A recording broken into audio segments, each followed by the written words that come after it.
പനിക്കുള്ള പച്ചമരുന്ന്. പനി ഒരു സാധാരണ ആരോഗ്യ പ്രശ്നമാണ്. അത് ശരീരത്തിന്റെ താപനില ഉയരുന്നതിനെ സൂചിപ്പിക്കുന്നു.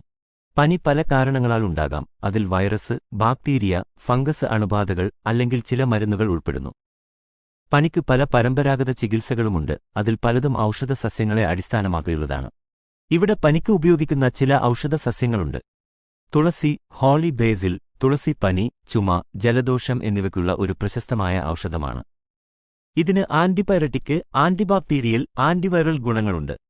തുളസി ഇലകൾ ചെറുചൂടുവെള്ളത്തിൽ തിളപ്പിച്ച് ചായ പോലെ കുടിക്കാം. കുരുമുളക്, ബ്ലാക്ക് പെപ്പർ. കുരുമുളക് പനി, ചുമ, ജലദോഷം എന്നിവയ്ക്കുള്ള മറ്റൊരു ഫലപ്രദമായ ഔഷധമാണ്. ഇതിന് ആന്റിപൈററ്റിക്, ആന്റിബാക്ടീരിയൽ ഗുണങ്ങളുണ്ട്. കുരുമുളക് പൊടി ചെറുചൂടുവെള്ളത്തിൽ കലർത്തി കുടിക്കാം. മഞ്ഞൾ, ടേർമറിക്. മഞ്ഞൾ ഒരു ശക്തമായ ആന്റി ഇൻഫ്ലമേറ്ററി ഏജന്റാണ്. അത് പനി കുറയ്ക്കാൻ സഹായിക്കും. മഞ്ഞൾപ്പൊടി ചെറുചൂട്